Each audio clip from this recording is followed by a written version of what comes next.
and get the PDF up as soon as I'm done. Oh, Then we'll have to hold you up. we're okay. I have to change it to PDF. So once I get it put into the drive, I'll come and I'll load it just like I did that one tab for you guys. Okay, that sounds good. We have to wait another minute here. Actually, we wouldn't, but.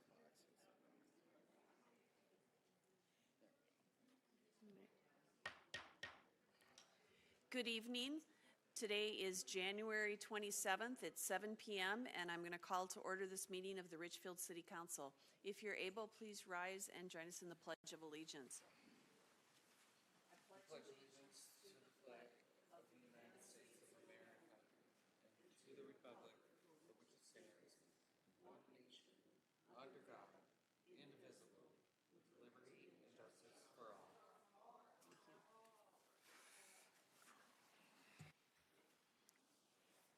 Thank you. We have a number of community members wishing to speak this evening. So before we move on to the meeting, I ask we please listen respectfully to all, even those you disagree with.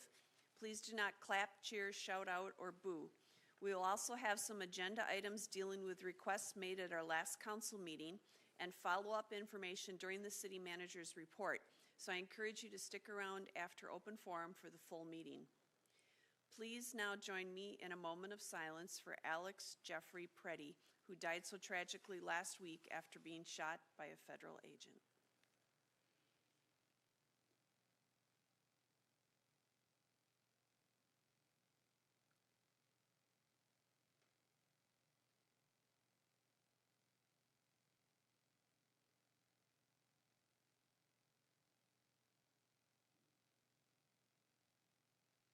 Thank you.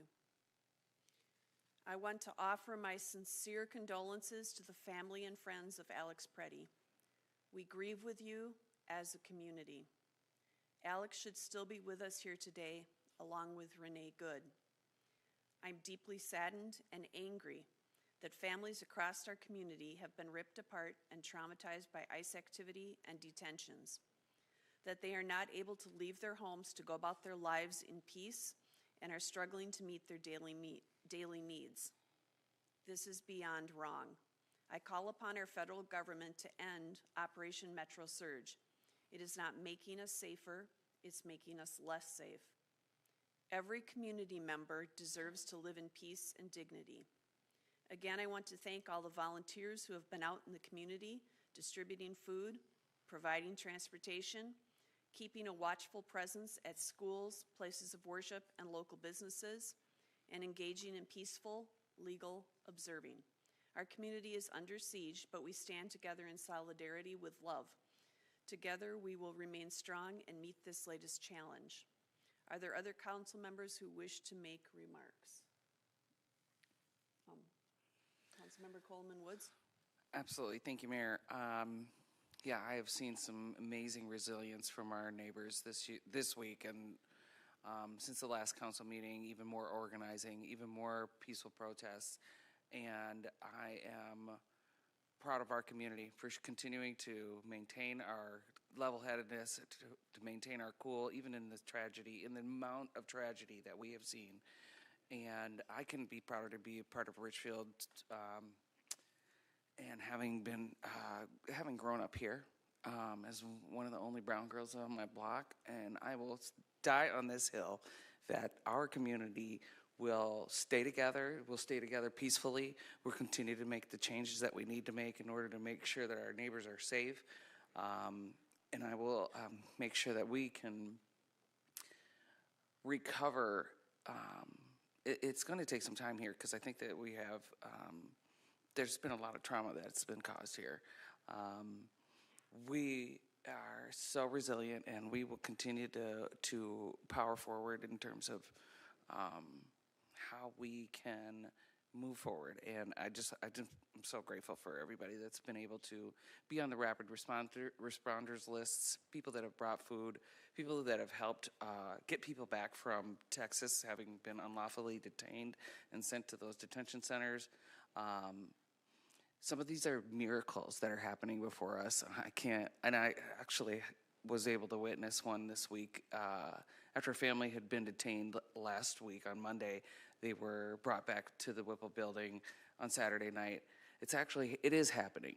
So there are things that are being put forth and put in place so that innocent people can be released from there. So thank you to everybody that's been involved on the ground. Anyone else wish to? All right.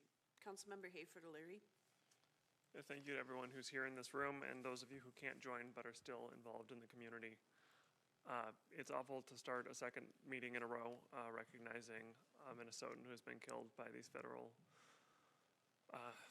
law enforcement, if you can call them that. And I was reflecting on that a little bit, seeing the awful video. I'm sure all or many of you saw what happened on Saturday, and how grateful it makes me for the fact that for issues and challenges we have in law enforcement, sometimes locally, how grateful I am to have a responsible police department that shows their faces, that shows up in the community, that is properly trained, and that does not behave like the horrible, violent behavior that we saw on Saturday.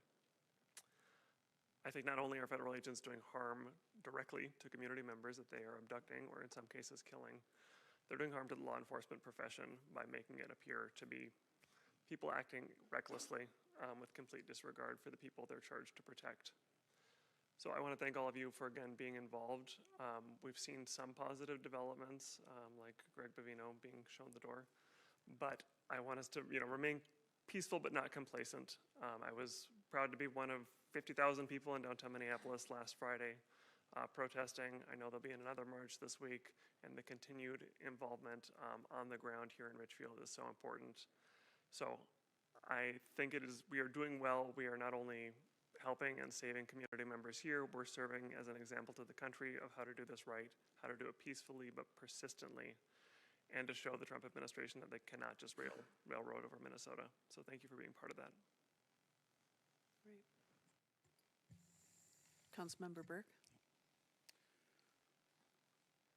After the last city council meeting, and I'm sure you'll prove me right, all of you will prove me right, that we up here cannot express as well as you will the trauma that you've experienced, the things you have seen, the things that you know directly of the abuses that have occurred.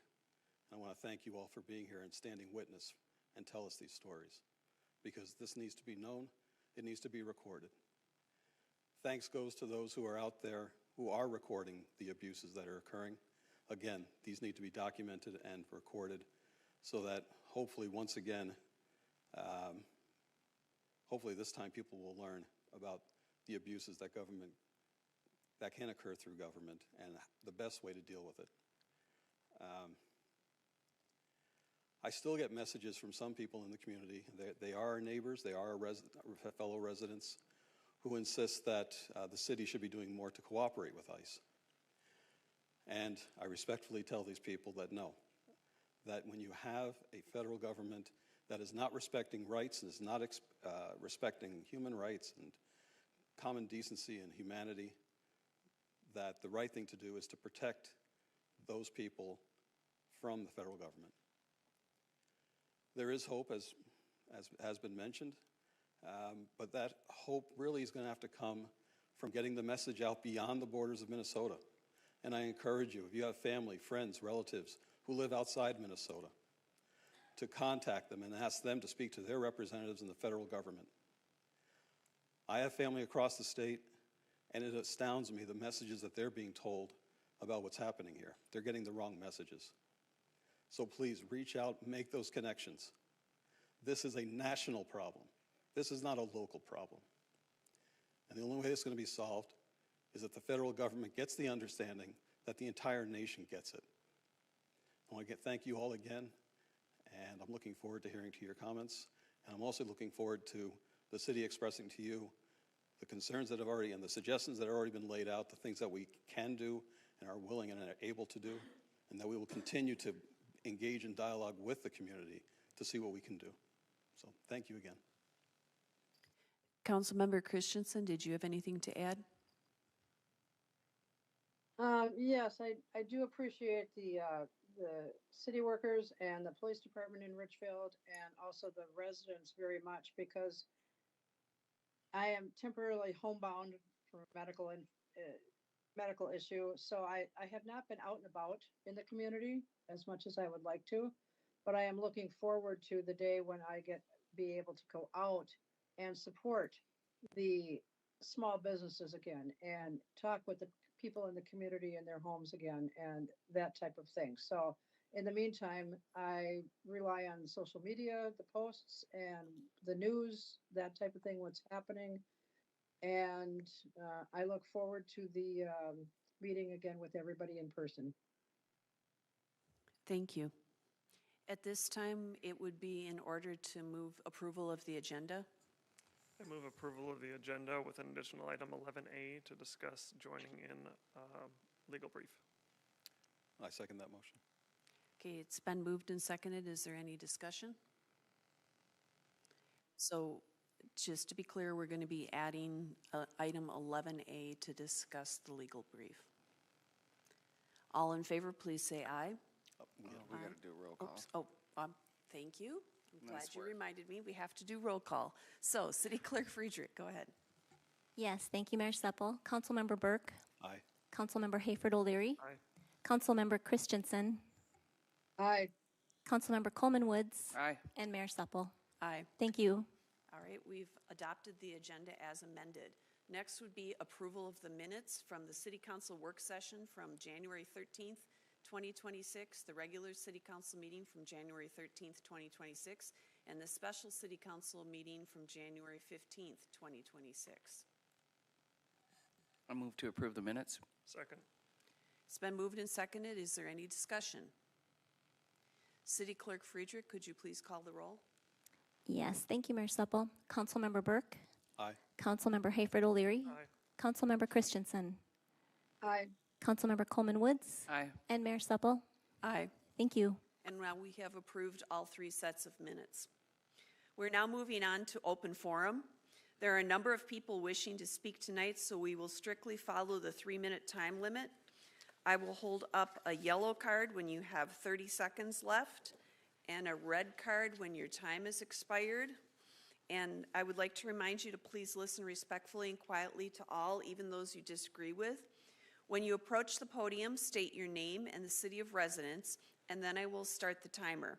Please keep in mind that anything you share becomes part of the public record, and that's why we did change so that you don't have to tell your exact address, you just need to tell what city you live in. Thank you. Now, the normal procedure would be to have 30 minutes for open forum. I make a motion to extend that time to 50 minutes. Yeah. Let's try that. So that'll take us That's all. to 8:02. Is there a second? I'll second that. Yes, I'll second. All right. Any discussion? Mayor Seppel, I just wanted to remind you about the one ADA compliance request that we had in case we need to make that motion as well.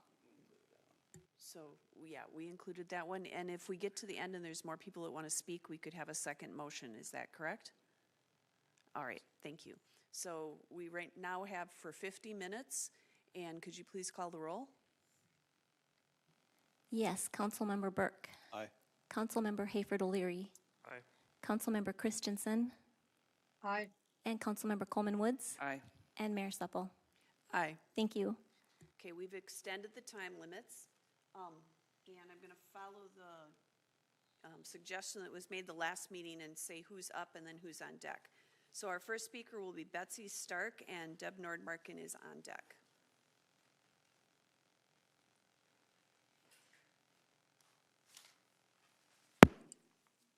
Hi, can you hear me? Okay. My name is Betsy Stark. I've lived in Richfield for 67 years. I've raised my kids here, and now I enjoy my grandkids here. When I was a child, we were an all-white community. We still had cornfields, large sand dunes, and empty grass fields. Our airport was one building with a single parking lot across the street. It was the 60s. My neighborhood was made up of large families. There were swarms of kids running around, playing in the parks. I've stayed in Richfield all my life, and I've seen a lot of change. the greatest, and in my mind, the most wonderful change has been watching Richfield's increased diversity. Our hardworking, family-oriented immigrants have been a great addition to our community. And now when I take my grandkids to the park, our immigrant families share popsicles with my grandkids as our kids all play together. Last winter, we had a bad snowstorm. Every winter we do. I went outside the next morning to shovel and was discouraged and horrified to discover 3 to 4 foot depths of snow running up and down my long driveway. And to make things worse, the top 12 inches had turned heavy, hard, crusty snow. I looked at my driveway and said a quiet but desperate prayer, help. And then I heard voices and turned to see 7 young Latino men walking towards me, each with a shovel in their hand and smiles on their faces. They didn't ask if I needed help. They just started shoveling my driveway. What would have been impossible for me to do, they did in 20 minutes. And when they finished, I asked, how much? Free, they said. And with tears in my eyes and smiles still on their faces, they walked away. I couldn't ask for better neighbors. These are our neighbors, our immigrant neighbors, with smiles, a helping hand, and a caring heart. This is our community. But in recent weeks, we haven't seen them. They're hiding in their homes, afraid to leave their apartments as they're hunted down by ICE. Together, as a community, I've seen us doing amazing work to keep our neighbors safe. And I am only one person, but I belong to we the people. And we are many, and we are strong. And I'm so proud to see my community's response to ICE. And together we say, enough. You have terrorized our town. You do not know what is best for our community, and you must go. You've reached, okay, thank you.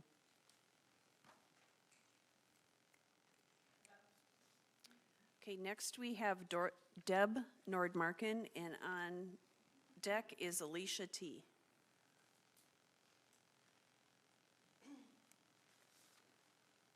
Debbie Johnson Nordmarken, also known as.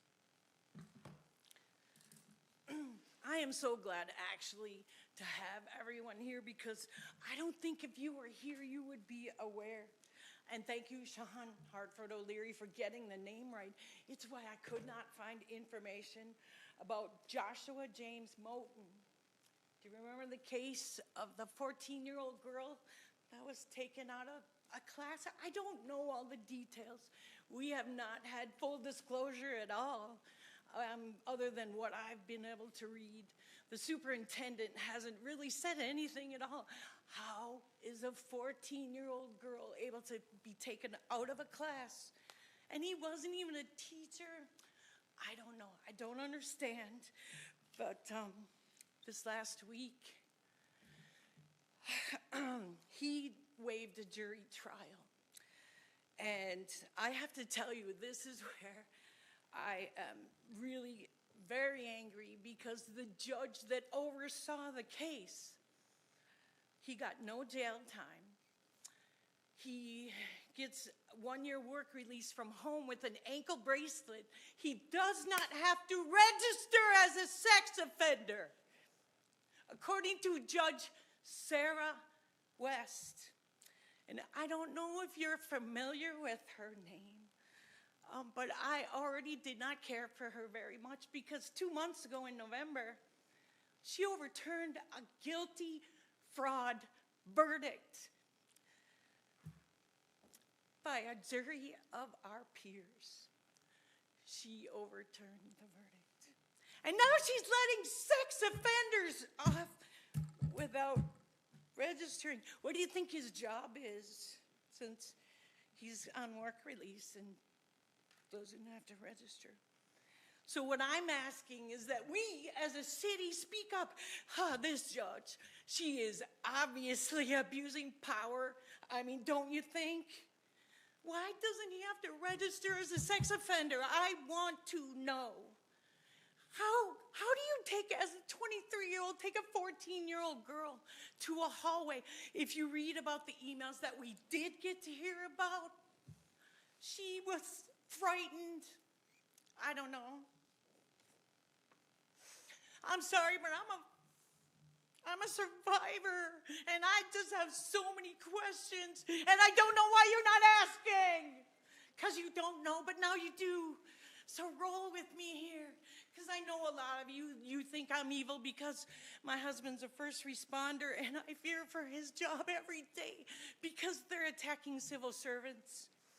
So you look at me as evil because I've asked for seniors, because we don't have a lot of money, and every now and then the lady across the alley, I know she would love to be included in your food drives. I just found out from Mary, it was kind enough, she is actually putting with the HRA that mortgage assistance will be available.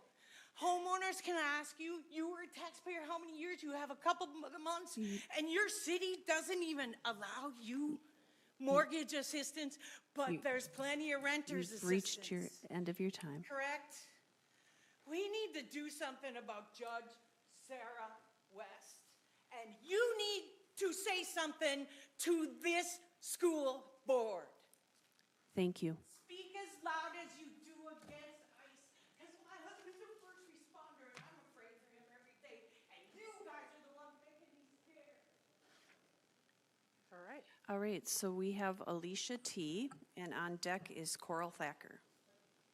Hi, everyone. I'm Alicia T. I'm a resident of Richfield for almost a decade. Last week, or 2 weeks ago, was my first city council meeting. Came, spoke from the heart, listened to everyone, appreciate all the comments that were shared here in the stories. I'm here today. I've sent you an email with some documents. I took the time to go through all of the open forum comments and emails that were sent in after the last council meeting. I've highlighted the calls to action and the comments that seem relevant to the discussion. At the January 13th council meeting, we saw a complete domination of the community speaking out that we are a community in crisis due to the increased DHS and ICE enforcement in the city. Out of 39 comments, 30 received from speakers here that night and 9 through email. 100% of those addressing the topic oppose the current ICE activity that we're seeing in our town and our state.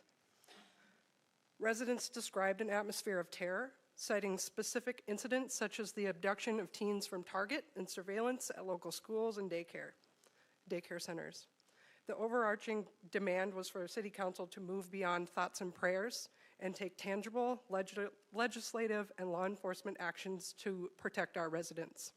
So I've gone through all those notes, I've aggregated the data, I've provided you with a chart of high priority requests that each and every single one of us ranked and rated in order of importance to us.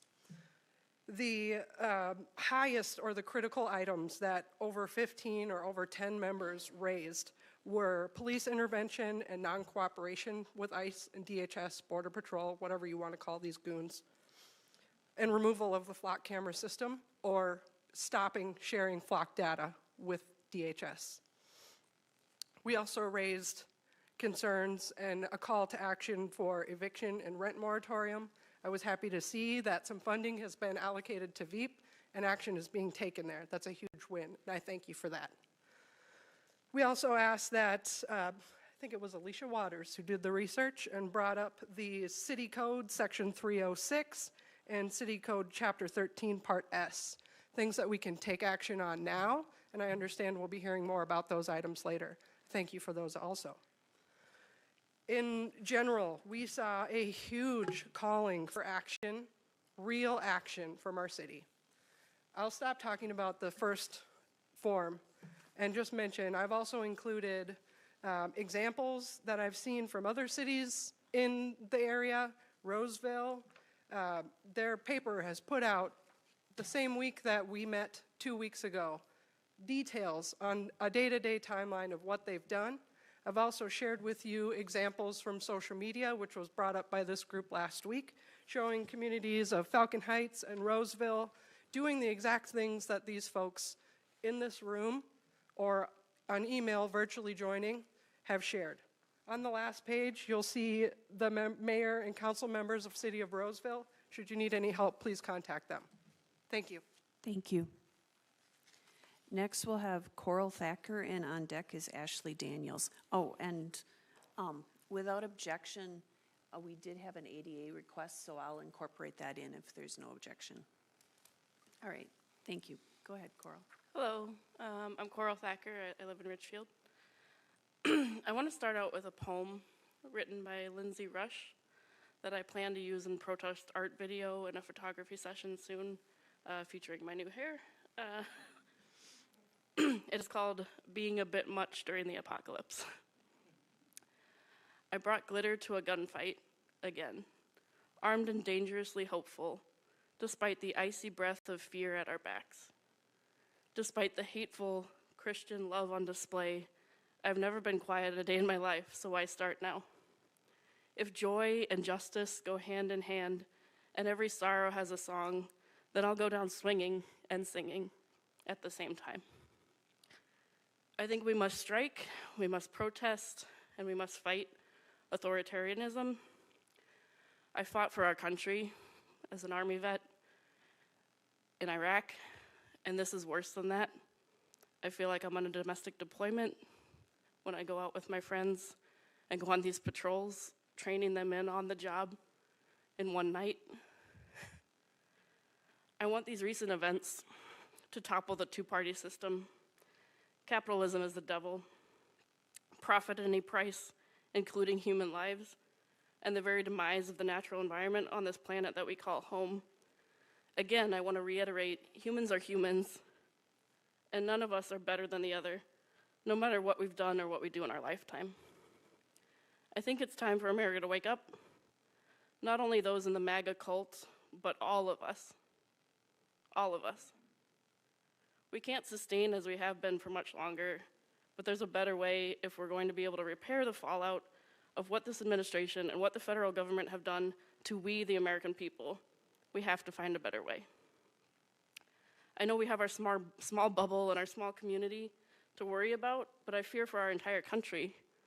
I fear for our entire planet and our very human species if we do not fix and set things right for real this time.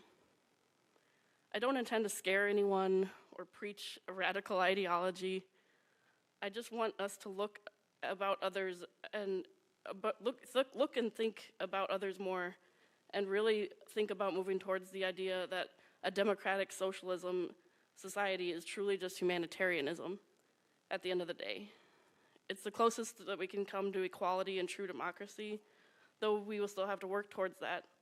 It is the closest to being just in an unjust world, and I think we're ready for that shift. With Mayor Mamdani, I didn't even realize until a day ago that he was a democratic socialist. There's countries, Finland, Norway, Sweden, the best places to live here on this planet, and they do it, and we basically already were that. It's the closest to being, I think we're ready for that shift. And will you, as our voted representatives of our small community here in Minnesota, think about running as that in the next election cycle? Will you help make Minnesota better going forward, and America too? I think there's plenty to discuss, but I really just want to plant that seed, and change will come, even if it feels like a bit much. Maybe it's the real change that can make a difference. Thank you. Thank you. Next, we have Ashley Daniels, and on deck is Birgit. Can you all hear me? My name is Ashley Daniels, and I live in Richfield. First and foremost, I want to thank the council for taking the time to listen to suggestions from the last town hall and allocating $50,000 to VEAP and leaving a pocket to allocate more for the need to help with rent assistance and exploring options as far as further responses. And also at the same time, with the brutal execution of Alex Preddy and Pam Bondi's extortionist threats demanding Minnesota surrender SNAP and Medicaid records, repeal sanctuary policies so ICE can kidnap and send more people to Texas, and finally demanding Governor Walz turn over Minnesota's voter rolls, which include names, addresses, and social security numbers. We now know that this attack on our state was never just about immigration. This attack has been about political leverage, revenge for not voting for Trump, and an attempt to stop the inevitable on all fronts. We know Trump is in the files with Sasha Riley's testimony. We know Trump incited an insurrection on January 6th with Jack Smith's testimony. And we know the midterm caucusing and voting is about to begin across this country very soon, which will lead to his inevitable impeachment. And also at the same time, because multiple things are true, Minnesota is in a state of emergency and does not have the time to wait for the midterms.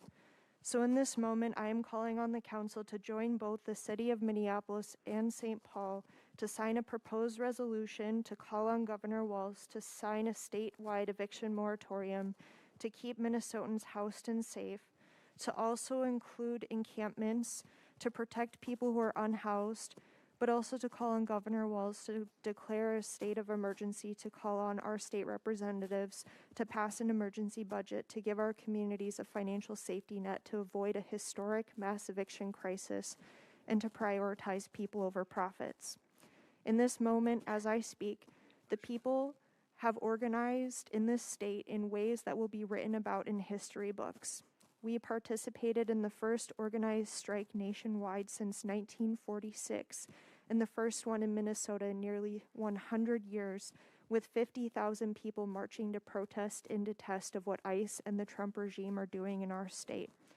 My question to the people is, when do we stop paying federal taxes because we are under federal attack with our tax dollars? And my question to the council is, what are you going to do with your legislative power to meet this moment on the level that the people already have? The last thing that I want to say is directed to all of the white people in the room who are here right now, including myself.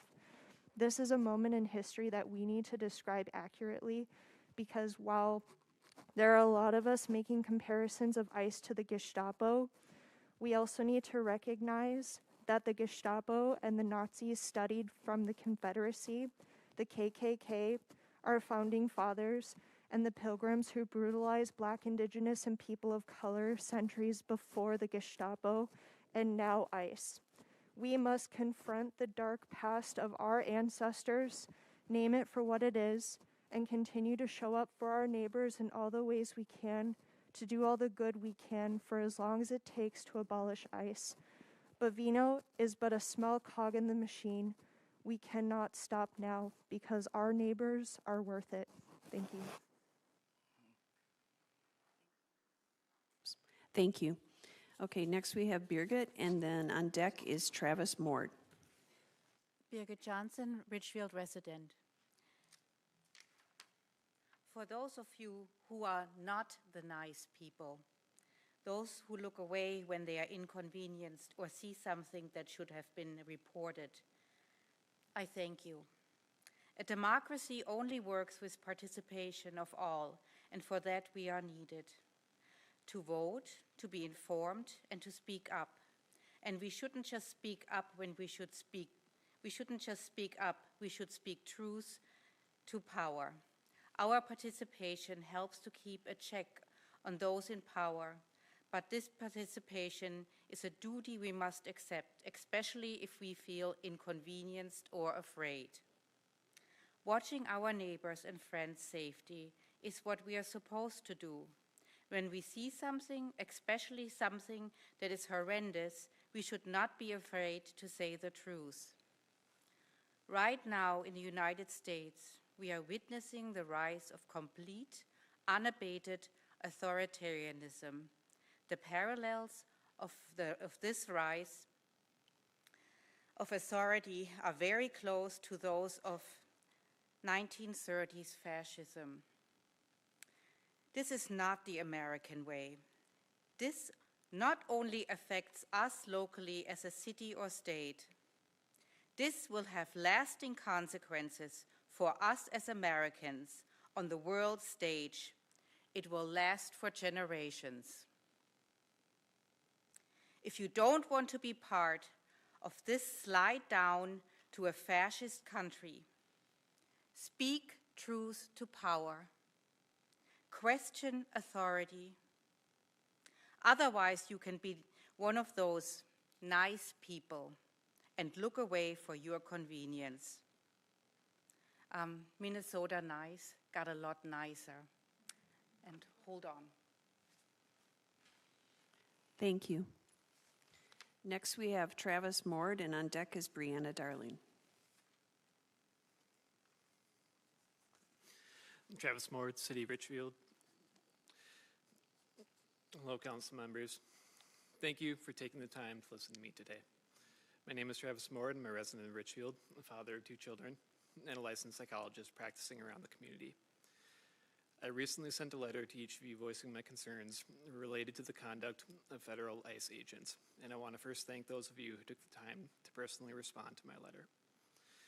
I am speaking to you today to be one more voice amidst the outcry of our citizens, friends, visitors, and all those who call Richfield and the greater state of Minnesota home. I also want to offer a specific request for the sake of the children in our community. We as adults are acutely aware of the anxiety and exhaustion experienced in this political climate. That reaction is amplified for children, especially those who are directly impacted by the actions taken by ICE agents. Their nervous systems will continue to carry these events forward long after the presidency is over.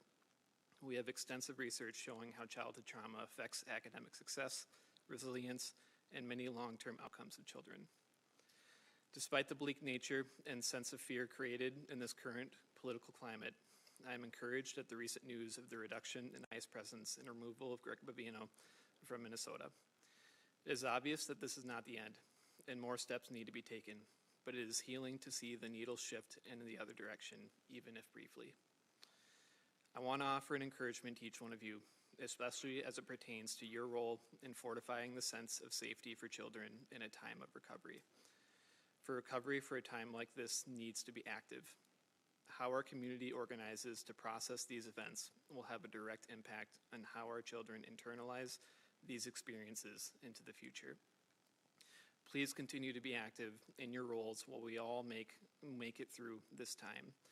And when the day comes that this passes, I kindly ask that steps are taken to reaffirm the sense of trust and safety that our children need at all levels of community. I fear it will not be enough to simply return to normal. Rather, it is imperative that we all actively rebuild a sense of safety for those who had that safety taken from them. I ask that you help create a community spaces, whether it be partnership with local providers, family forums, or ongoing events, where children and families can rebuild trust, agency, and safety. I would also welcome the opportunity to play a role in that process. Again, I thank you all for your service to the community of Richfield, and I thank you again for taking the time to listen to me today. Thank you. Thank you. Next, we have Brianna Darling, and on deck is Nicole Cleland.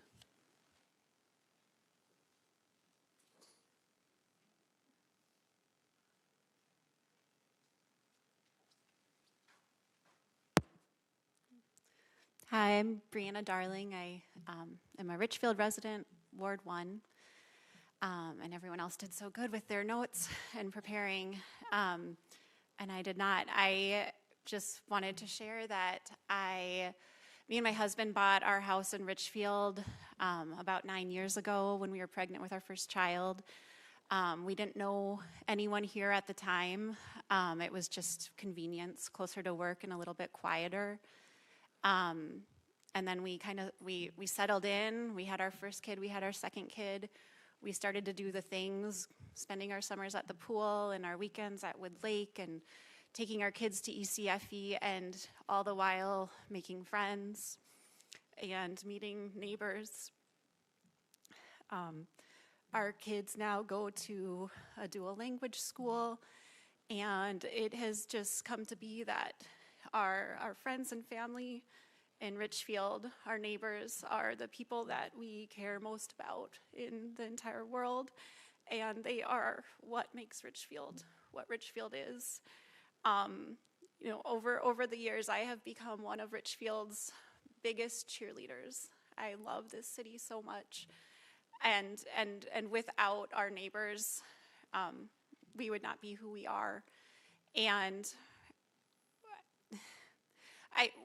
we are just so scared. I have 2 young children. I have a 6-year-old and an 8-year-old, and they are white like me, steeped in privilege and securities, but they too are afraid to go to school. We have play dates with friends while ICE circles the block at dangerously high speeds.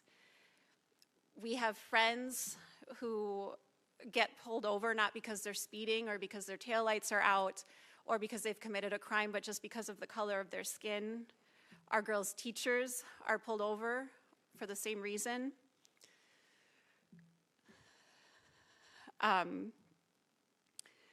There are so many helpers.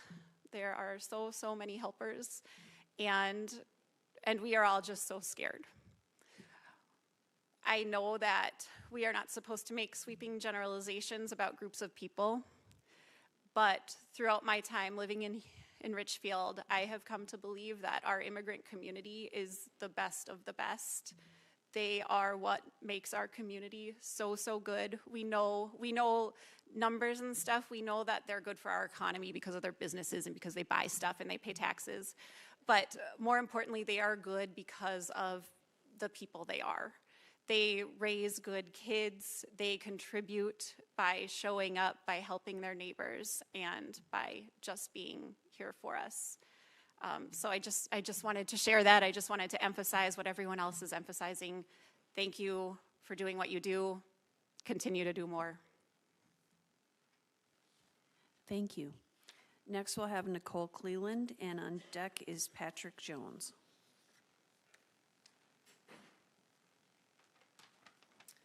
Nicole Cleland, I am a Richfield resident. I've lived in Richfield for over 30 years. My mother grew up here. My grandfather was the 3rd police officer of this city. Respect for this community runs deep in my family. My grandparents lived on 76th and Portland, across from Roosevelt Park. That park is where we celebrated birthdays and played during summer days. Today, I drive through that same park to make sure ICE vehicles aren't staging there. I also spent part of my life living at Colony Apartments, another place that should represent home and stability. Instead, it's now a part of my regular commuting and legal observing route as I look for ICE and Border Patrol activity. I want to pause here to recognize something important. This community has shown up for each other. Neighbors are checking in, people are sharing information, and residents are protecting each other. That matters, and it's something we should all be proud of. I'm also grateful for the members of this council who have been vocal, present, and willing to put boots to the ground. Thank you for your leadership. It has not gone unnoticed. I am a trained legal observer. I am there to document, not interfere, to protect constitutional rights for everyone, which is why what I experienced is so disturbing. While legally observing, I was pulled over by Border Control. I was identified by name. I was told they had facial recognition of me. I was warned that I would be arrested if I was seen again. 3 days later, my global entry and TSA pre-check were revoked. Coincidence or retaliation? We need to hold these entities accountable where we can. CBP and ICE are not following the law, and when agencies operate without accountability, citizens are at risk, including those of us acting legally, visibly, and peacefully. I love this community. I love its diversity. I am proud to be a citizen of Richfield, but I am heartbroken by what I am seeing.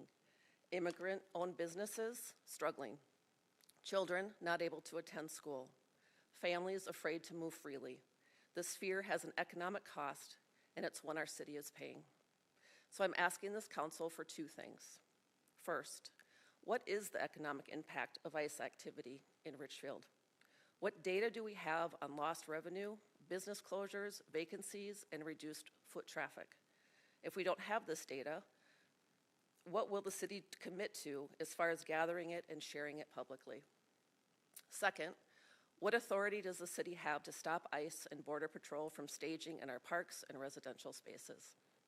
Parks are for families, not federal intimidation. If staging is happening on city property, what policies, permits, or enforcement tools can be used to stop it, and when will they be used? Richfield deserves better. Our residents deserve better. I'm asking this council to act. Thank you for your time. Thank you. Next, we'll have Patrick Jones, and on deck is Jeff R. Well, Patrick Jones, Richfield resident for 25 years. I have very little to say because you were looking at my notes. Those were exactly the things I was going to say. So I will be brief. Number one, I was very delighted to hear that the city is working with other cities, and I encourage you to continue to do that. I think that great minds can come up with great solutions. And if it is such as not allowing staging in public parks, I think that would be excellent. The second thing, the psychologist talked earlier about the amount of trauma. I'm not a social scientist. I don't think we can measure trauma. We can measure economic impact, days lost at school. And I think the reason we do that, is that going to help us?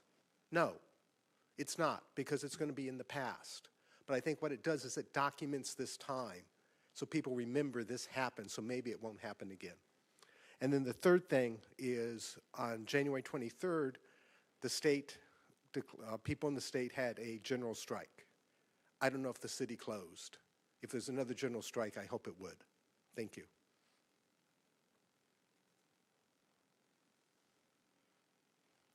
Thank you. We have Jeff R., and on deck is Michael Fulton.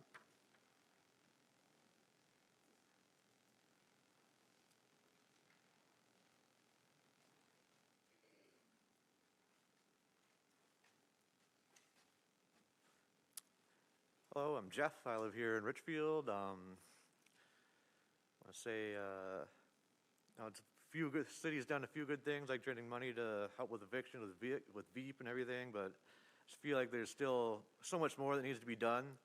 Like things like in the last 2 weeks since the last meeting, things haven't exactly gotten a whole lot better. They're still out here terrorizing our streets and our neighborhoods, driving like crazy all over the place. Like, what are we going to do to stop it? Like, well, the police won't even pull them over when they're driving recklessly, speeding through the city, driving without license plates. Why can't they even do that? Can't they do their jobs? They're completely worthless. We give them over $12 million a year to not even enforce the laws that they could enforce. Even if they could, even they'll refuse to stop people from being kidnapped. They can't even do the traffic laws. Ridiculous. If they won't do that, we should take away their funding. You know what good we could do with that $12 million? We don't have to worry about evicting anyone. That's a lot of money. We can save a lot of people, buy a lot of food, save a lot of things, do a lot of good with that money to make our community a better place. So, yeah.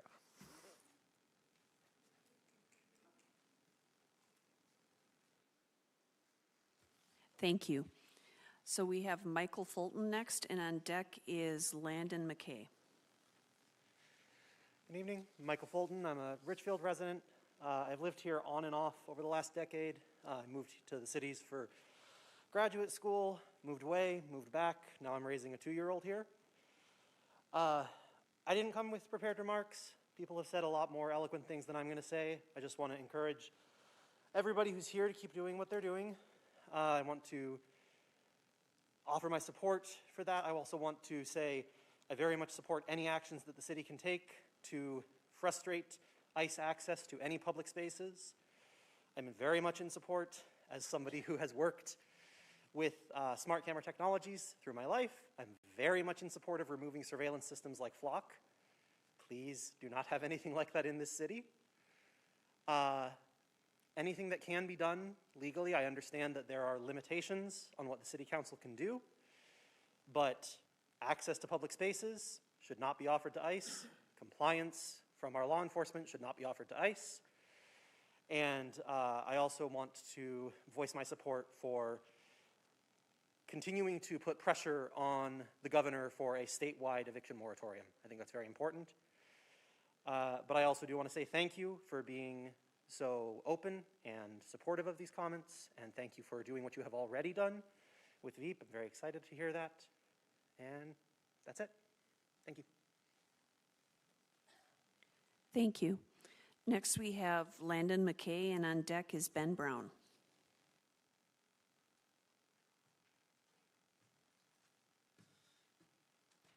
Hey everybody. Landon McKay, Richfield. Last time I was here, we talked about flock cameras. And Sean, I was heartened to hear your comments, I believe during and after that meeting.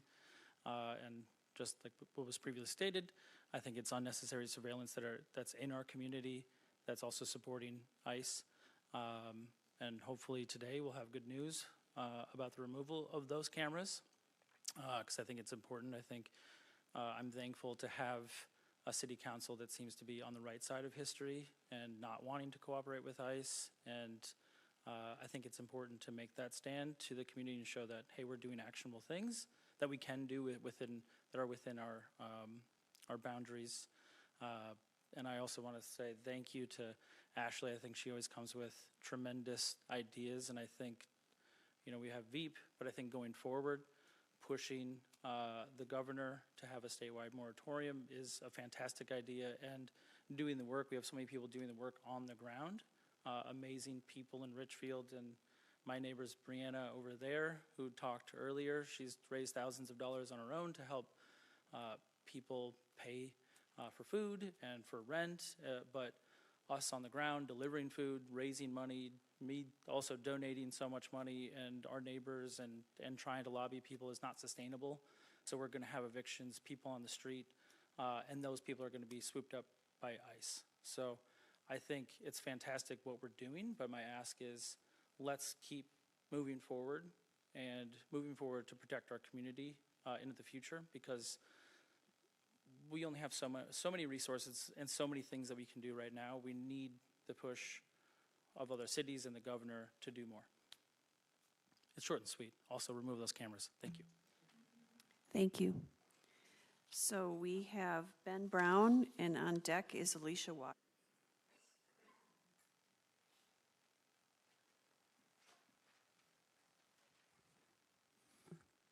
Hi, thank you. Ben Brown. I've been a Richfield resident for 16 years.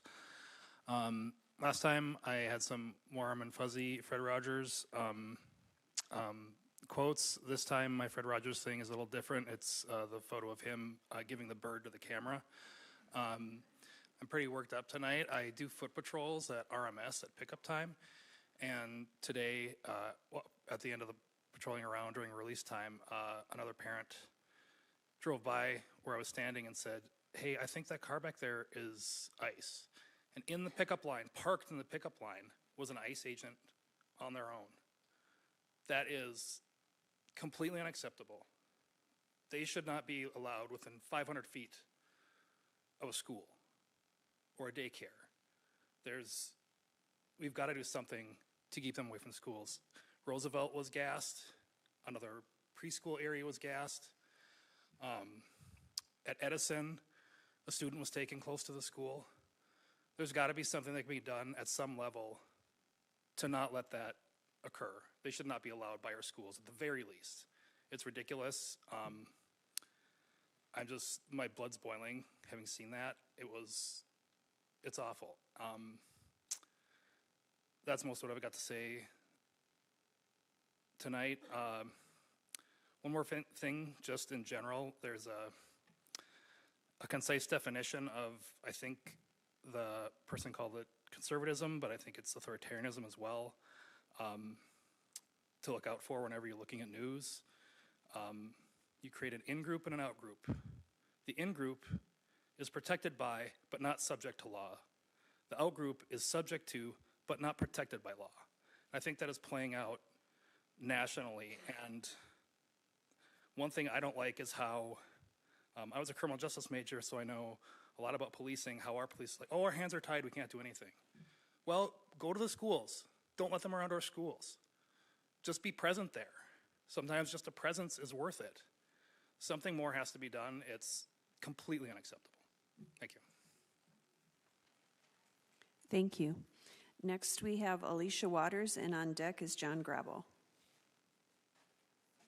My name's Alicia Waters. I live in Richfield, and today I'm speaking on behalf of a few people who were unable to attend tonight, all of whom are also Richfield residents. First, we're aware the city has been meeting with other cities about the response to the presence of federal agents in our communities.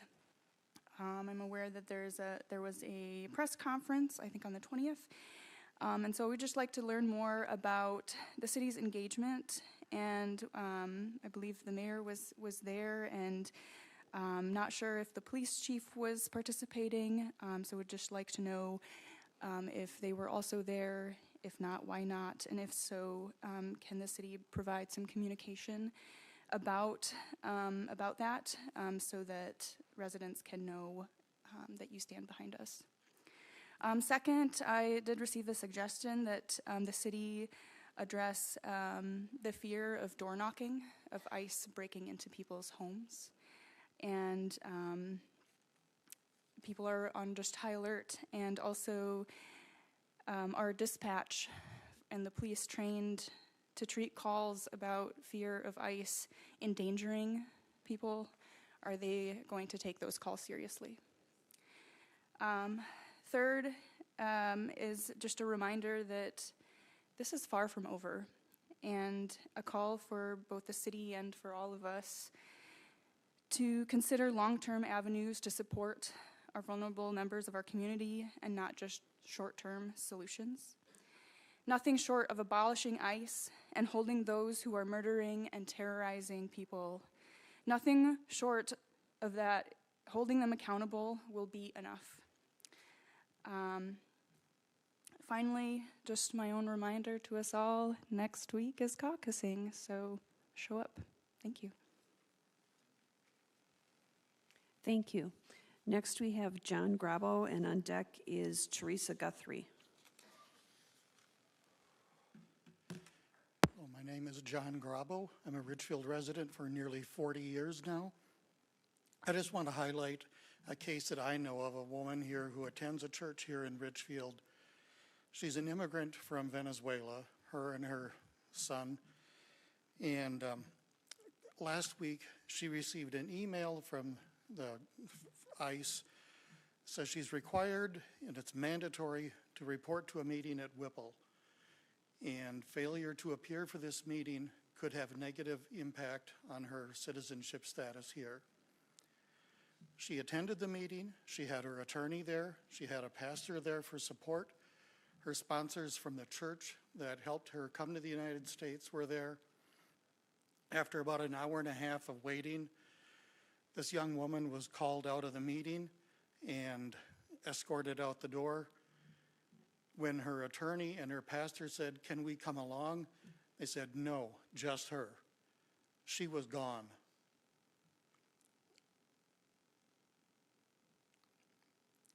Okay. We later learned that by the next day, she was in El Paso, Texas.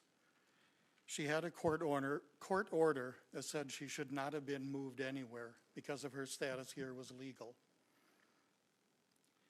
We have found out now since then she has been returned back to Minnesota, but she has not been released yet. Hopefully that'll be done in the next few days, but we don't know. While she was under the custody of ICE, she was not given her required medications, and that's affecting her health. I just want to let people know that you see many abductions that are happening in public. People taken out of the Target store, people taken off the street and in bus stops. They're not all in public anymore. Some of these are private. So when things change, don't think that they're giving up yet. Thank you. Thank you. We have Teresa Guthrie.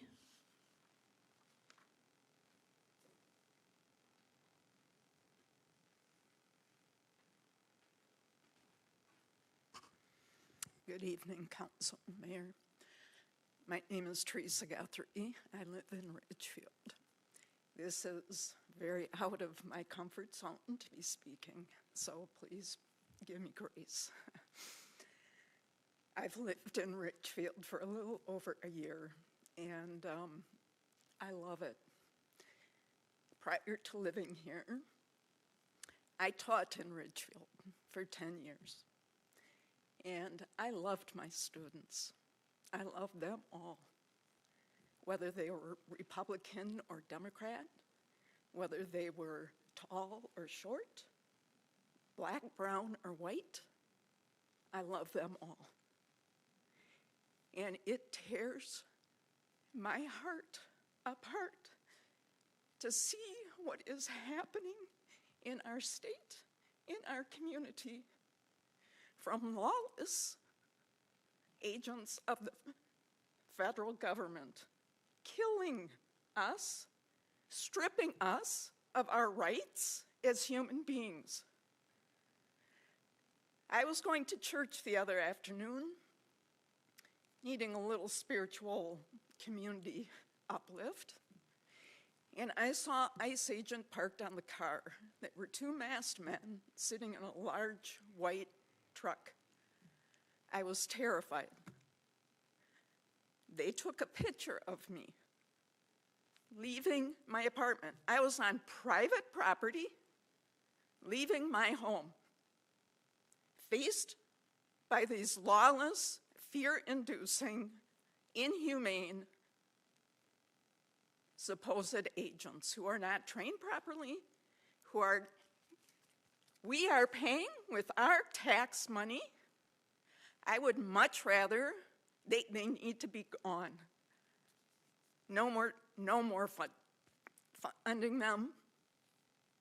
I think that money should be given to our community and the communities affected by them to build and heal.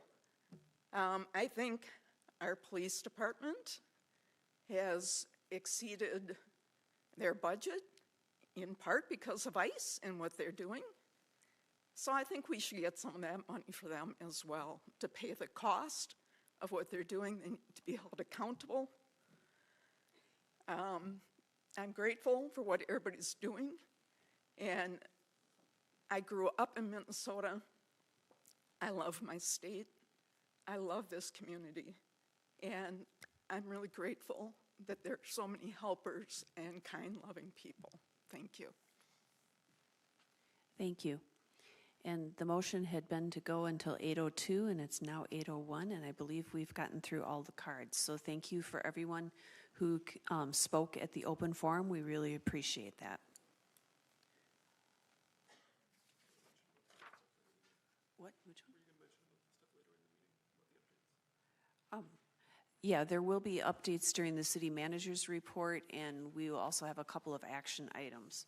So at this point, we're going to have two presentations. So the first one is a proclamation to recognize January 26th through the 30th as Winter Salt Week 2026, and I'm going to ask Chris Link, Deputy Public Works Director, to join me at the podium.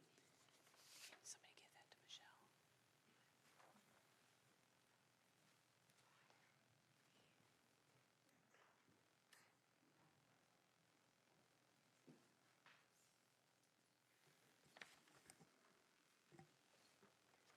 Thank you. Whereas the City of Richfield relies on de-icing salt as part of its winter maintenance program to maintain safe and accessible roadways, and whereas nearly all the salt applied to the roadways ends up in our freshwater resources, and whereas chloride contamination from de-icing salt has been found in lakes, streams, and groundwater in Richfield's watersheds and across the state, and whereas reducing overuse of de-icing salt reduces damage to infrastructure and property, protects freshwater resources, and reduces harm to aquatic plants and animals. And whereas it is crucial to raise awareness among residents, businesses, and local government agencies about the responsible use of de-icing salt to protect both public safety and the long-term health of our freshwater resources. And whereas Winter Salt Week provides an opportunity to educate our community about the responsible use of de-icing salt, including environmental considerations and effective application methods. And whereas residents and businesses can contribute to de-icing salt pollution reduction efforts locally by learning about smart salting practices. engaging in safe winter driving, hiring trained service providers, and participating in the Low Salt, No Salt Minnesota program. And whereas the city is committed to promoting a sustainable approach to winter maintenance for the benefit of present and future generations.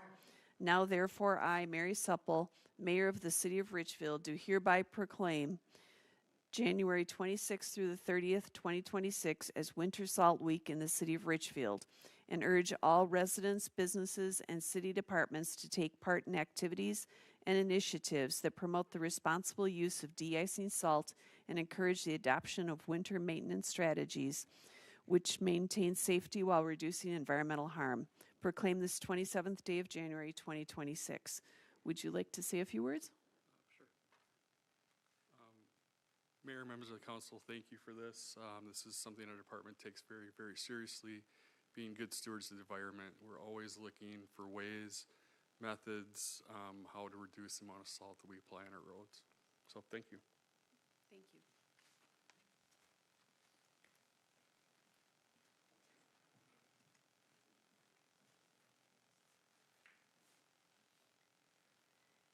So a couple of the speakers during open forum talked about looking for the helpers, and I think that's what our next presentation is about.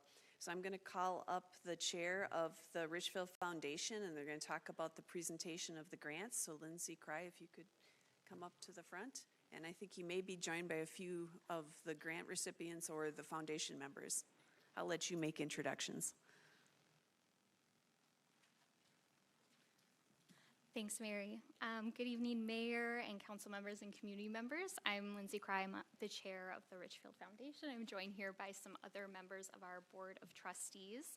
The Richfield Foundation is a volunteer-led nonprofit made up of members of the Richfield community. We were founded by community members, and for nearly 40 years, we've been supporting local nonprofits and neighborhood projects that help make Richfield stronger. Our mission is to connect resources to community efforts to create a stronger, more vibrant Richfield. And our vision is a Richfield that thrives through community connection, opportunity, and support. Each year, we provide grants to organizations, offer matching grants to help nurture smaller grassroots ideas, and we raise funds to support this work through our annual fundraiser, A Toast to Richfield. We also love showing up at local events like the 4th of July, city council meetings, PennFest, the farmers market, to stay connected to the community and help promote our grantees. And so tonight I'm excited to announce our 2025 grant recipients and recognize the amazing work they're doing in the community. So as I read each name, if your organization is here tonight, we would ask if you're comfortable to come up to the front and stay here. We'll read through all of the recipients, and then we'll also hold our applause to the end and show our gratitude for what they're doing in our community. So these are our recipients in alphabetical order. The Bilingual Learning Center. They receive funds to provide targeted academic support in reading, math for up to 30 minority students in grades K through 5. Children's Dental Services to provide trauma-informed dental care for 150 plus underserved Richfield residents. Cornerstone Advocacy Services to provide violence prevention and early intervention for grades 6 through 12 with direct services for youth who have experienced violence.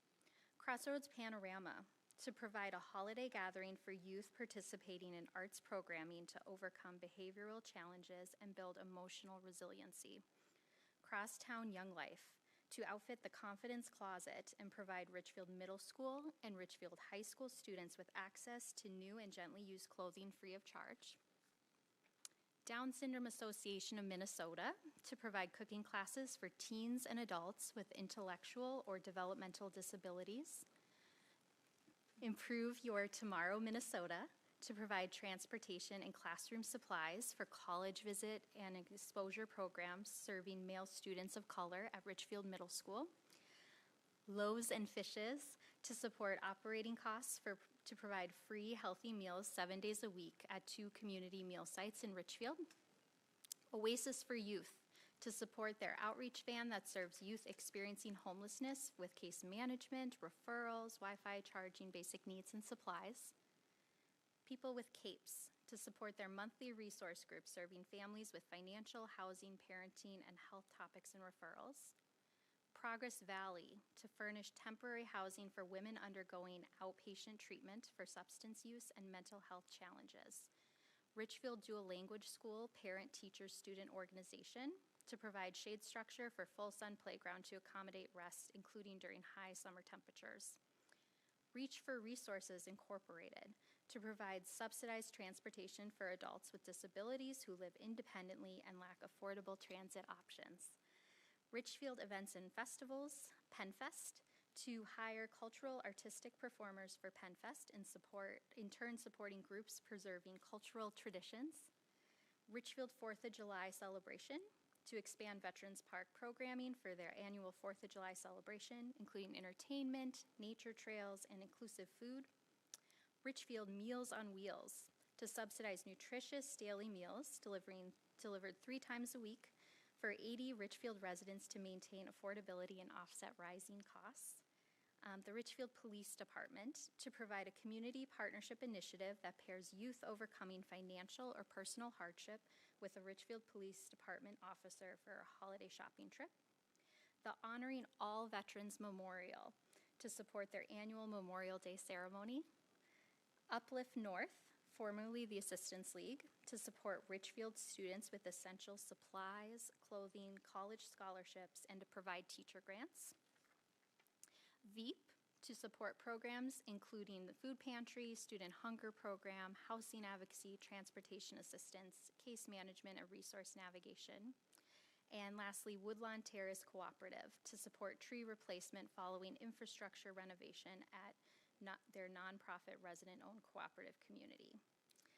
Thank you again to all of our grantees for the work you do to strengthen Richfield every day. Congratulations.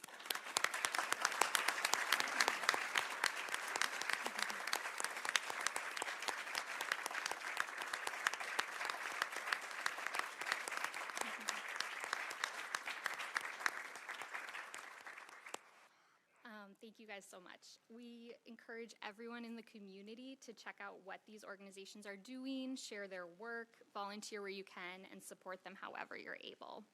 And if you're interested in getting involved with the Richfield Foundation, you can reach out to us at info@richfieldfoundationmn.org, or feel free to connect with any of us after the meeting. Thank you very much. Thank you to the Richfield Foundation and to all the grantees for all you do for our community.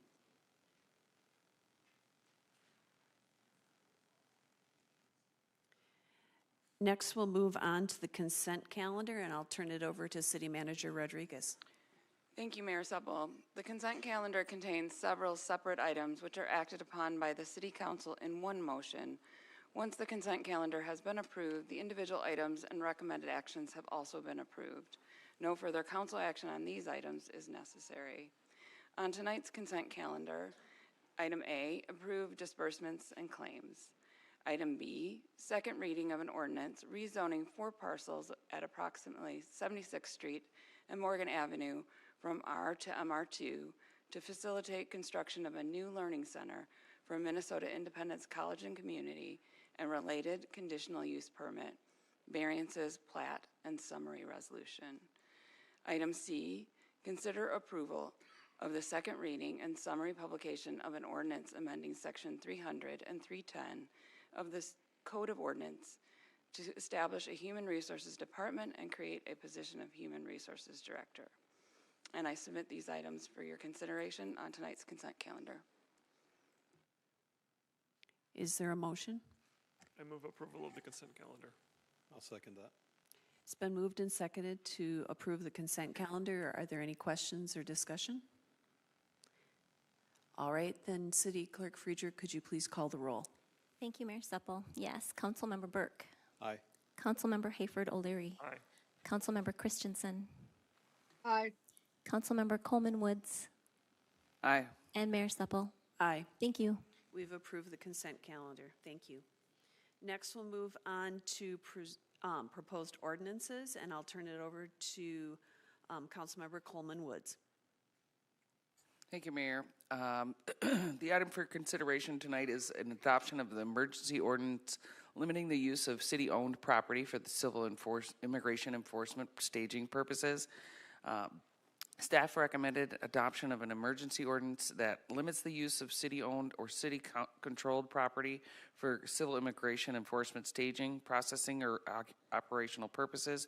The ordinance clarifies that city property, including parking lots, ramps, garages, vacant lots, and non-public city spaces may not be used by federal, state, or local entities for civil immigration enforcement activities, except as required by law or pursuant to a judicial warrant.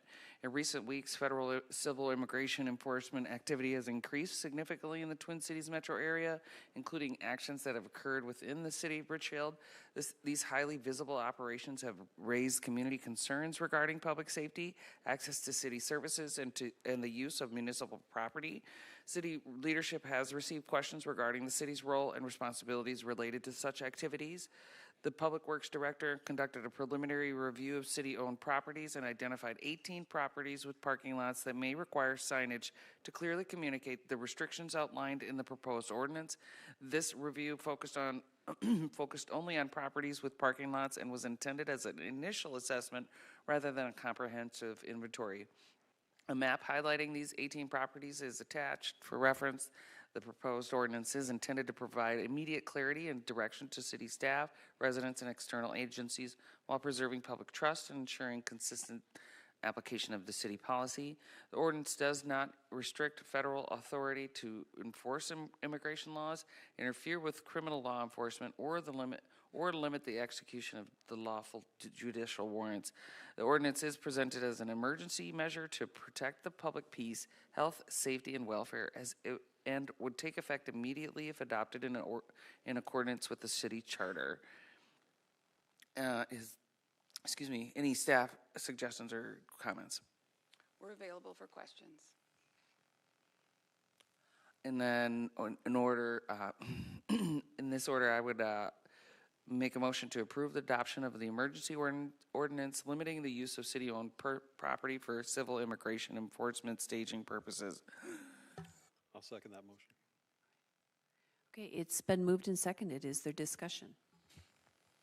Just for clarification, in terms of what the public can expect, this does not prohibit, and I'm assuming we cannot prohibit use of on-street parking by ICE, correct, or other authorities? That's correct. Okay, so this is specifically off-street parking lots like in a park or similar? This is city-owned property. Okay, correct. thank you for clarifying that. I had another clarification question. I believe I read somewhere that we can do this for like our outdoor parking and stuff, but what about city buildings that are public spaces? We cannot prevent them from coming into public spaces in city buildings. So private spaces could be marked, but not public ones? Correct. So if somebody could come into the lobby here or something? That's correct, and they have.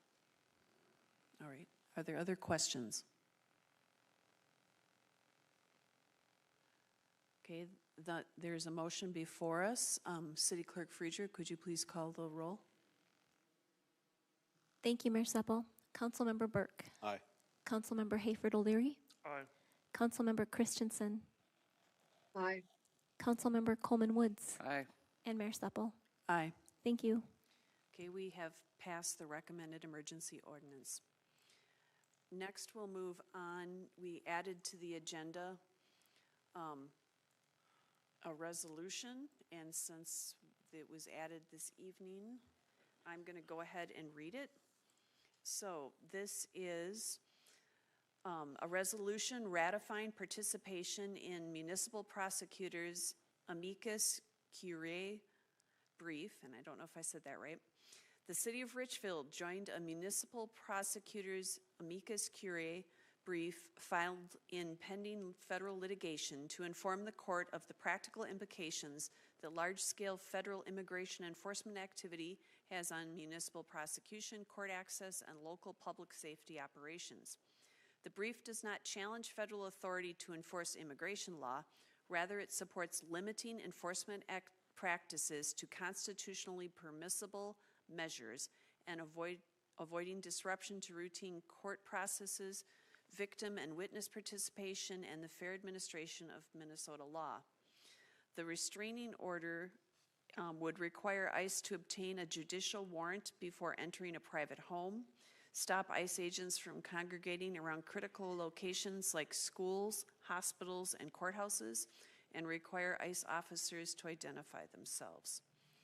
Would staff like to add anything?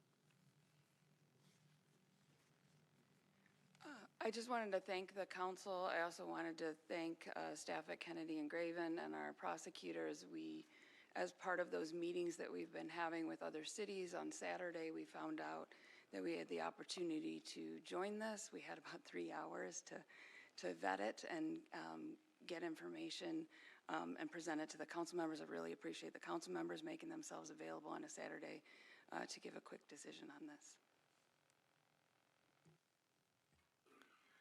All right, so I will make a motion to consider a resolution ratifying participation in municipal prosecutors' amicus curiae brief. Is there, okay, it's been seconded by Councilmember Hayford O'Leary. Is there discussion?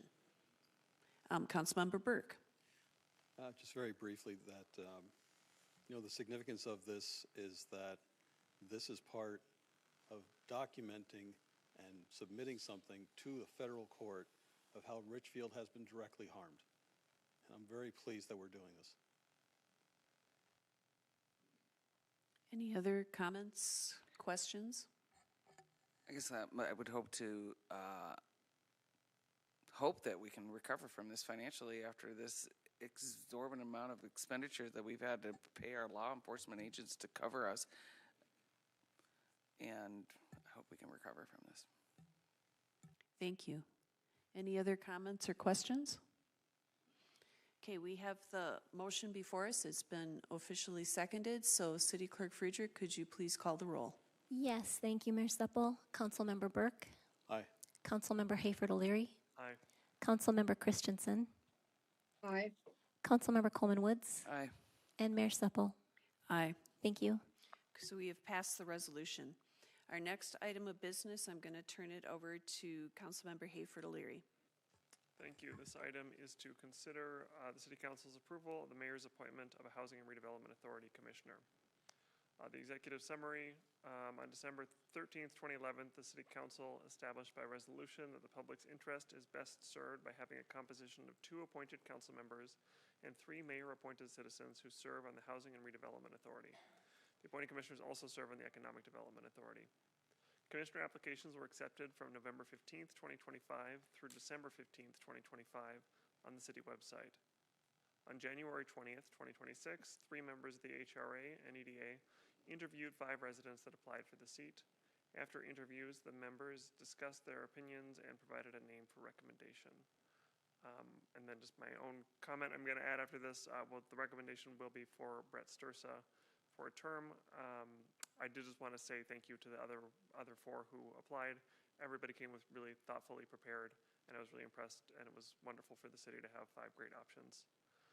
I will move that we approve the mayor's appointment of Brett Stursa as a Housing and Redevelopment Authority Commissioner for a 5-year term starting March 1st, 2026 and expiring February 28th, 2031. Second.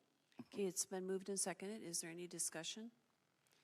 I did want to clarify, in the bylaws of the Economic Development Authority, it does state that the members of the Economic Development Authority are the same as the members of the HRA. So this appointment is actually for both bodies, but we just have to officially appoint it to the person to the HRA, and then they're on both of those places. And I, too, was very impressed with all of the applicants, and it was a hard decision to make, but we are pleased to nominate Brett Stursa for this position. Is there anyone else who wishes to speak? All right, City Clerk Friedrich, could you please call the roll? Yes, thank you, Mayor Supple. Councilmember Burke. Aye. Councilmember Hayford O'Leary. Aye. Councilmember Christensen. Aye. Councilmember Coleman Woods. Aye. And Mayor Supple. Aye. Thank you. And I also would like to thank Erin Vries Daniels, who's been on the HRA, I think for 9 or 10 years now. So she's term limited out, but she's served well for our community, and we appreciate her efforts. Next, we'll move on to the city manager's report. City Manager Rodriguez. Yes, thank you, Mayor. Before I respond to the dozen or so requests from the last open forum, I want to thank residents for their thoughtful comments both 2 weeks ago and again tonight. I'm grateful, and I can speak for other staff as well, and impressed with how organized the community has been in caring for each other in this. I know that as staff, sometimes, it's my job to provide the information for council to make good decisions, and it can seem bureaucratic in our response, but I know, because I've been meeting with the department staff, we are struggling with this as well. I wish we had more power to respond, and particularly our staff of color, it has been tough because it feels like we can't do enough to protect them. So just like we feel that way with the residents. So I've grouped these into 3 categories. And there's completed and ongoing, and then completed with some modifications, and then reviewed or still researching. So at the last meeting, there were the community asked council to make statements condemning ICE. The council members did make statements about ICE's unlawful actions at the last council meeting, and then we summarized them in the Richfield recap, and we posted a shorter summary on socials. Mayor Supple also put out a statement over the weekend. There was a request to donate to nonprofits, and as you know, the HRA approved the $50,000 in LAHA funding to contract with Veep to provide emergency rental assistance. We have shared that information with Richfield landlords, and staff will continue to monitor that and may request additional HRA funding in the future. We've also provided information on Veep to both staff and community as a place to volunteer and donate. In fact, we've got a food shelf just out here because we have office hours for Veep, and we've put that out to staff because we've been running out of food. There was a request to do an emergency ordinance to ban ICE from staging their operations on city-owned parking lots, parks and empty lots, and you know that just passed. Public Works should have the signs all up by next week. I took the liberty of having them start working on that. We thought that we could make them more quickly than we could order them. And please note that we have been asking ICE, our officers have been asking ICE to move on for a long time from our property, and that will not change. We don't have a lot of enforcement options if immigration officials ignore the signs, which they have done in other cities, but we will continue to show up and have them move on. Completed with modifications, there was a request for council members to express their views in the local paper. I believe the request was to submit letters to the editors. We haven't done that, but the Sun Current has been covering both Mayor Supple's January 8th statement that was in the January 15th paper, and then it was also posted on our socials. The Sun Current also summarized council members' statements condemning ICE in their last edition. There was a request to mobilize the community.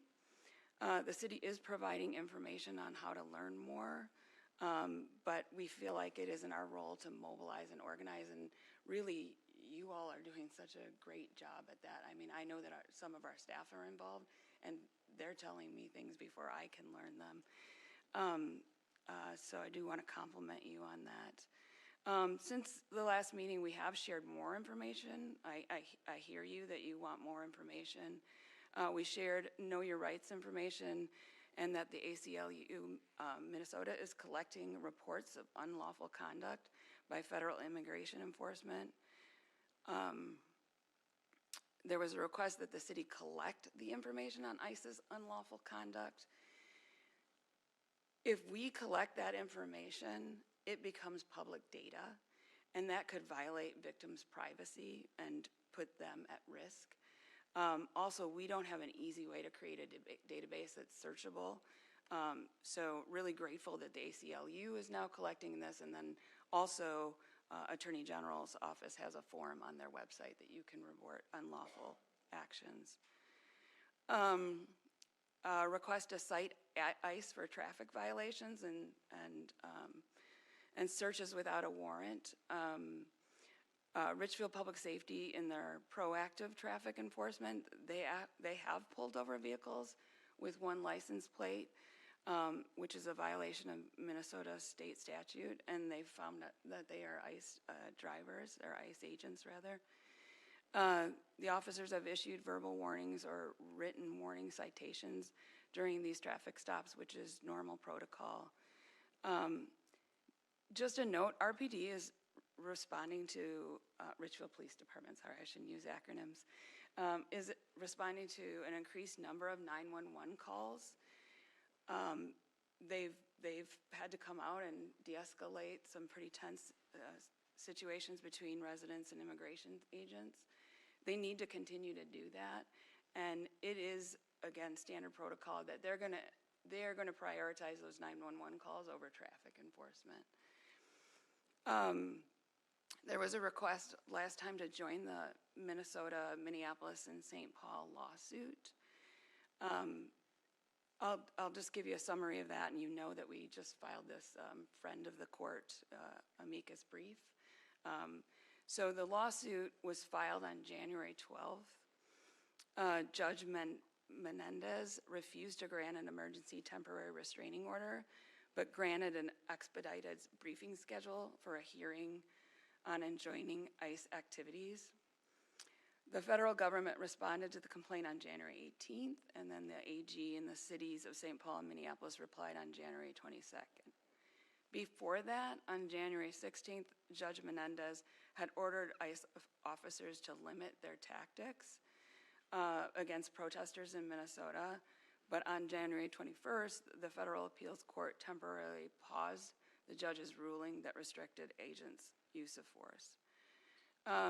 Due to the expedited timeline, there may not be an opportunity for us to join. We are asking about it, and the city attorney's office will continue to provide more information about the process and options for the city to either formally join or support in some way at our next meeting.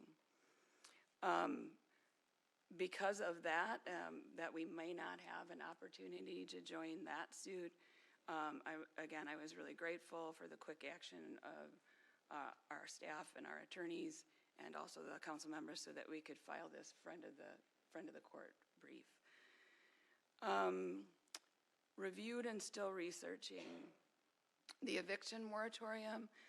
City Attorney Mary Teachin does not think that the city has the legal authority to impose that locally.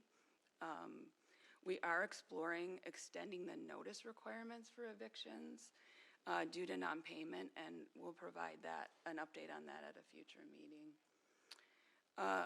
Assess the impact on local businesses.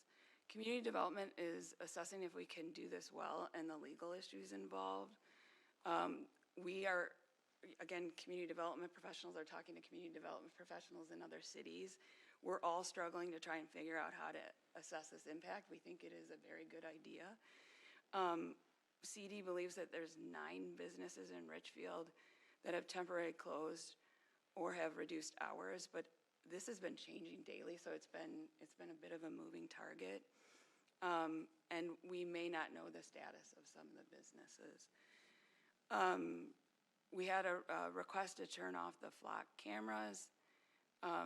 I joined public safety staff and our IT managers in a few meetings, and we also met with council members, and to assess with flock staff to assess the risk of a data breach.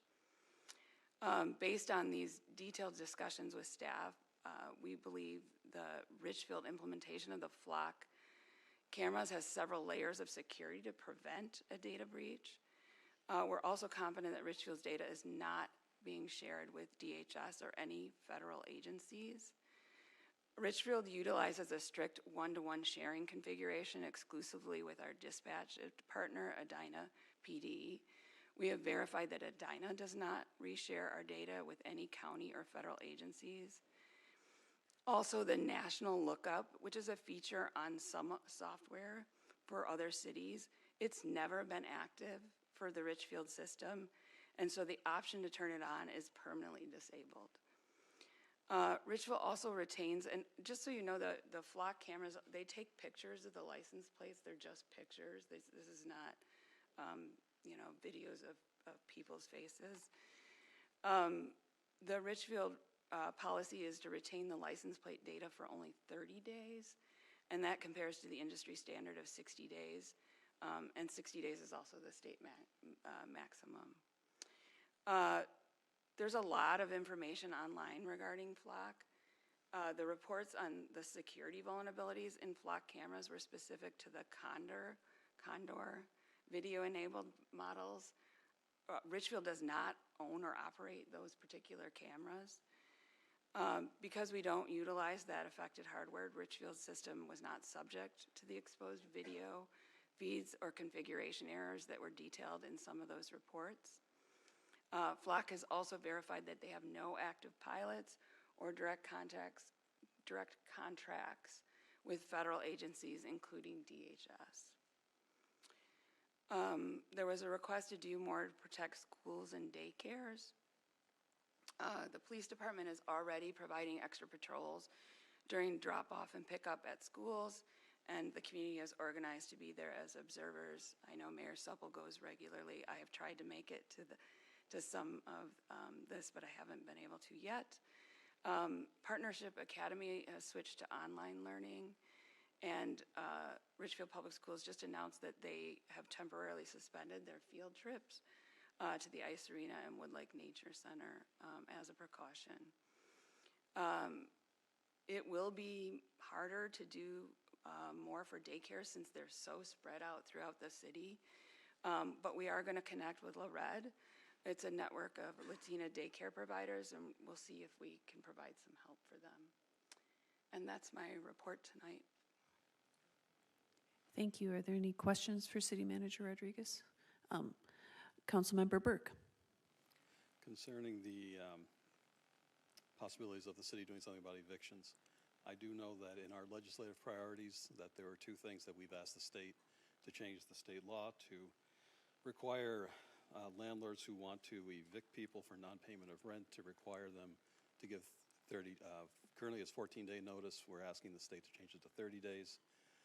And we're also asking the state to create a statute that would prohibit discrimination of tenants who receive Section 8 housing support. There are cities that are already doing this in their ordinances, and I think it behooves Richfield to do the same, and hopefully we can look into that more closely. And the other one I would suggest is in our ordinance to create what's called an affirmative defense in non-payment of rent evictions for those who have lost their income due to direct ICE involvement in their lives.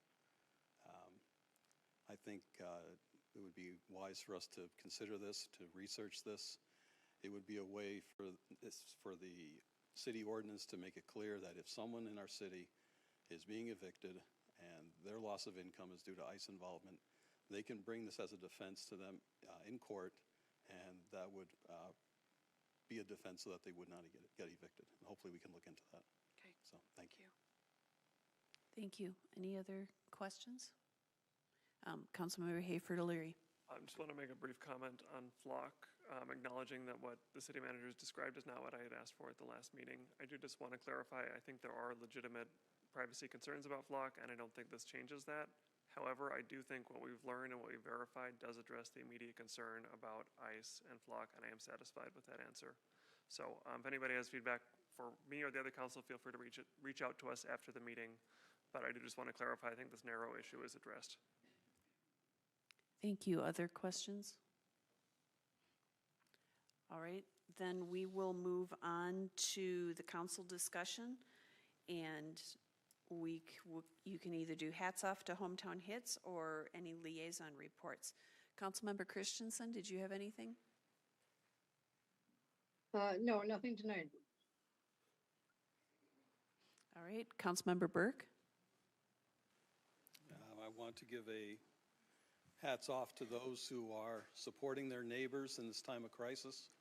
I think the federal government made the mistake of coming to Minnesota to act this way. I think they greatly underestimated the sense of community and willingness of people here to help strangers.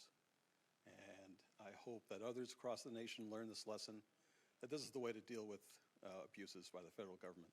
So, again, thank you all who are doing this. Councilmember Hayford O'Leary. I'll just reiterate, Councilmember Burks, thank you. Thank you all for being here and for the work you're doing. And it was already mentioned, of course, in many of your great comments, but precinct caucus is next Tuesday. I look forward to participating and seeing my neighbors there. Thank you. Councilmember Coleman Woods. Thank you, Mayor. I am going to shout out because I'm a sports ball mom, I'm going to shout out the basketball teams. Both boys and girls basketball are killing it right now. And I encourage everybody to go out and support our high school kids who are going through it as well. And I just think sports brings people together. And they're both on a run for state. So let's go. And that's it for now. Great. Thank you. I also wanted to thank everybody that spoke tonight and everybody that's been helping out in the community. There was a question during open forum about the group of West Metro mayors that have been getting together, and we met again this afternoon, and the city managers were there as well. The meeting that you all referenced earlier did also include the police chiefs, and all three came from the city of Richfield. So what we're trying to do is work together and kind of get more, if you have like 11 communities all talking at once, that's a lot more power than if I'm just speaking from Richfield by myself. And so we were talking today about what some of the main objectives and how we could get other cities to join us, and just plans. Like there are several mayors that are out in DC right now for the United States Conference of Mayors. And so they're gonna try and do some lobbying, and there's gonna be a hearing at the Minnesota Senate on Thursday. And so some mayors may go to that. And so we're just looking at ways that we can all work together. And I know they will be putting out press releases in the future about the group and give more details and that kind of thing. So just want to let you know that we're actively participating in that, and we're going to try and get more information out as it develops. We're kind of building the plane as it's flying, so we're doing the best we can. And I don't know if City Manager Rodriguez wants to add anything from this afternoon. No, thank you, Mayor. We've been meeting pretty much daily to try and figure out the norms and the governance and all of that, and we'll have a formal announcement soon. All right. Again, thank you all for being here. It's in order to have a motion to adjourn. I'll make a motion. Second. It's been moved and seconded to adjourn. City Clerk Friedrich, could you please poll the council? Yes, thank you, Mayor Seppel. Councilmember Burke. Aye. Councilmember Hayford O'Leary. Aye. Councilmember Christensen. Aye. Councilmember Coleman Woods. Aye. And Mayor Seppel. Aye. Thank you. We stand adjourned.